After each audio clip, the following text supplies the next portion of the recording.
Berikut adalah diagram konteks. Dari Departemen Pengguna ke Sistem Aset Tetap, Departemen Pengguna bertanggung jawab menyiapkan purchase order dan mengirimkannya ke Sistem Aset Tetap. Selain itu, mereka juga membuat laporan penggunaan dan laporan penerimaan. Dari Sistem Aset Tetap ke vendor, Sistem Aset Tetap akan meneruskan purchase order yang diterima dari Departemen Pengguna ke vendor untuk pengadaan barang atau jasa. Dari vendor ke Sistem Aset Tetap, vendor mengirimkan faktur atau tagihan transaksi terkait pada Sistem Aset Tetap sebagai bentuk dokumen untuk diproses lebih lanjut. Dari Sistem Aset Tetap ke manajemen, Sistem Aset Tetap memberikan laporan aset tetap yang relevan kepada manajemen. Laporan ini digunakan untuk mendukung proses pengambilan keputusan strategis. Dari Sistem Aset Tetap ke buku besar umum, Sistem Aset Tetap memperbarui akun terkait di buku besar umum, termasuk pencatatan depresiasi aset tetap. Dari Sistem Aset Tetap ke Departemen Pengeluaran Kas, Sistem Aset Tetap mengirimkan faktur yang telah diverifikasi kepada Departemen Pengeluaran Kas untuk proses pembayaran. Setelah faktur diverifikasi dan pembayaran dilakukan, informasi pembayaran akan dicatat kembali di Sistem Aset Tetap. Ini adalah DFD level 0. Departemen Pengguna mengirimkan pesanan pembelian kepada proses vendor. Departemen Pengguna membuat dokumen pesanan pembelian yang berisi rincian jenis, jumlah, dan spesifikasi aset yang dibutuhkan. Dokumen ini menjadi dasar bagi proses vendor untuk memulai pemenuhan permintaan. Vendor memberikan data kepada proses vendor. Setelah menerima pesanan pembelian, vendor menyerahkan informasi terkait pengiriman aset dan faktur pembayaran kepada proses vendor. Data ini digunakan untuk memulai pencatatan dan verifikasi dokumen transaksi. Proses vendor mengirimkan aset dan faktur kepada Departemen Pengguna. Proses vendor memastikan pengiriman aset beserta faktur sesuai permintaan. Proses ini mencatat barang yang dikirim dan mendokumentasikan faktur sebagai bukti transaksi.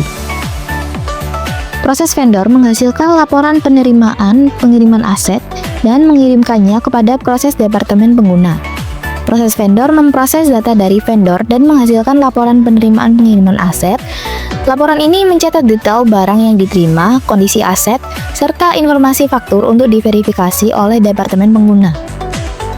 Proses Departemen Pengguna menyimpan catatan penggunaan aset dan mengirimkannya kepada catatan aset tetap. Setelah memverifikasi laporan dari proses vendor, Departemen Pengguna mencatat informasi penggunaan aset seperti tanggal mulai digunakan dan lokasi. Data ini diteruskan ke proses catatan aset tetap untuk pembaruan data inventaris. Proses Departemen Pengguna memproses faktur dan mengirimkan data ke proses pengeluaran kas. Faktur yang telah diverifikasi oleh Departemen Pengguna dikirimkan ke proses pengeluaran kas.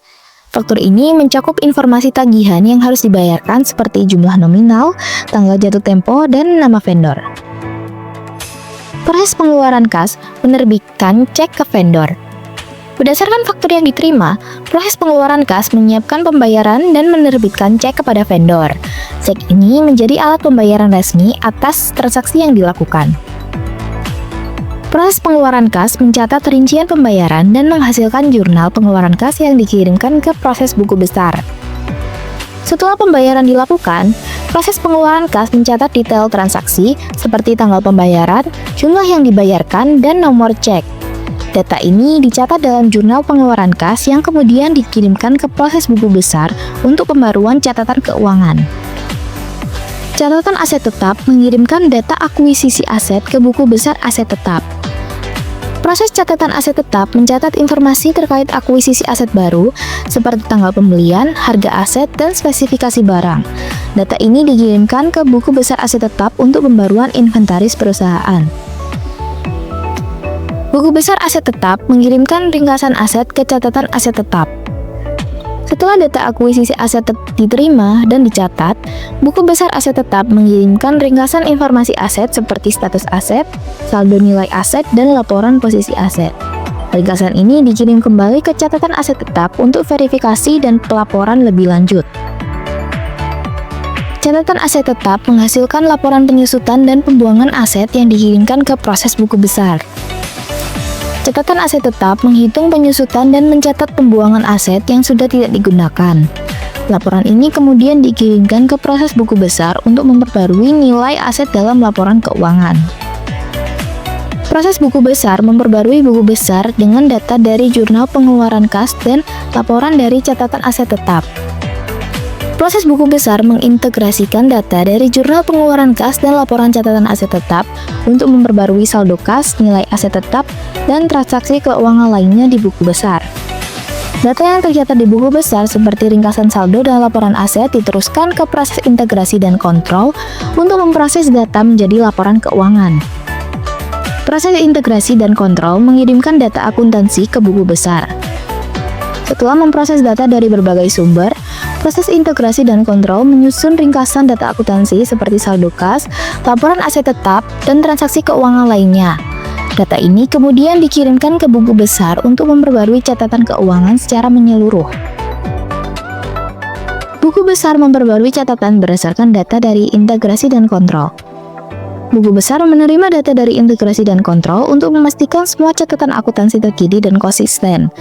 Proses ini mencakup pembaruan saldo akun, pencatatan perubahan nilai aset tetap, dan penyelesaian transaksi keuangan. Proses integrasi dan kontrol menghasilkan laporan keuangan sebagai output akhir. Setelah buku besar diperbarui, proses integrasi dan kontrol menyusun laporan keuangan berdasarkan data terkini. Laporan ini mencakup neraca, laporan laba rugi, dan laporan arus kas yang menjadi dokumen resmi untuk evaluasi kinerja keuangan perusahaan.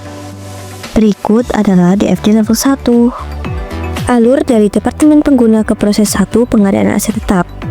Departemen Pengguna mengajukan permintaan aset tetap kepada sistem pengadaan. Permintaan ini berisi informasi seperti jenis aset, jumlah, dan tujuan penggunaan. Data permintaan ini kemudian diteruskan ke proses 1 untuk diproses. Alur dari vendor ke proses 1 pengadaan aset tetap. Vendor memberikan informasi aset tetap seperti spesifikasi barang, harga, dan juga ketersediaan. Informasi ini kemudian dikirimkan ke proses 1 sebagai bahan evaluasi dalam menentukan aset yang akan dibeli. Proses 1 pengadaan aset tetap ke proses 2 pencatatan dan pelaporan aset tetap.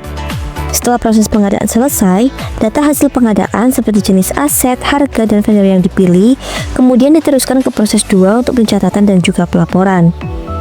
Proses 2, pencatatan dan pelaporan aset tetap ke data store yaitu data aset tetap. Dalam proses 2 ini, informasi terkait aset tetap seperti deskripsi, lokasi, dan juga nilai dicatat dalam data store yaitu data aset tetap. Data ini kemudian digunakan untuk pelaporan aset tetap dan pengelolaan aset perusahaan. Proses 2, pencatatan dan pelaporan aset tetap ke proses 3, pembayaran ke vendor. Data aset tetap dari proses 2 digunakan untuk memproses pembayaran kepada vendor. Data ini mencakup informasi seperti total pembayaran, rincian faktur, dan juga jadwal pembayaran. Alur dari vendor ke proses 3, pembayaran ke vendor. Vendor menerima pembayaran dari perusahaan melalui proses 3.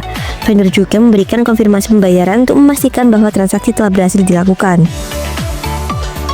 Alur dari proses 3, pembayaran ke vendor ke data store jurnal pengeluaran kas. Di proses 3 ini, transaksi pembayaran dicatat dalam data store yaitu jurnal pengeluaran kas.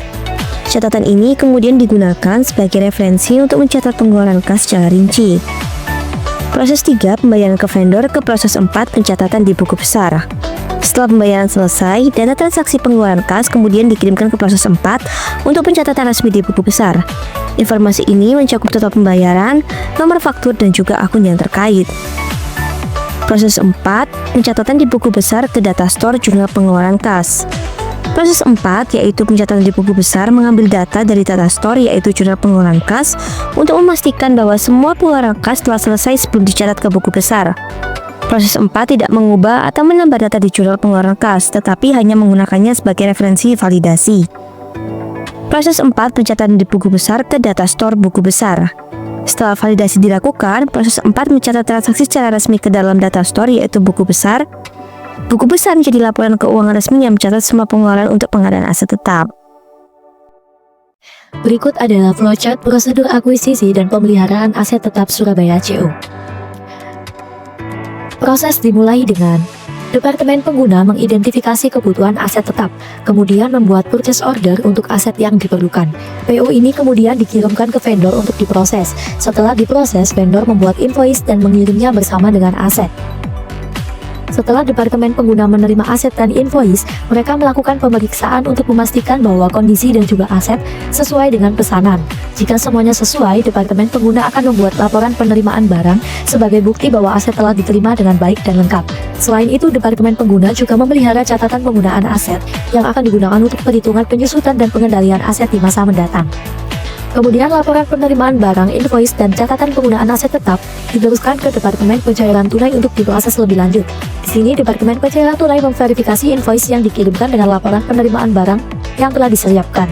Jika data yang diterima sudah sesuai, pembayaran kepada vendor dilakukan.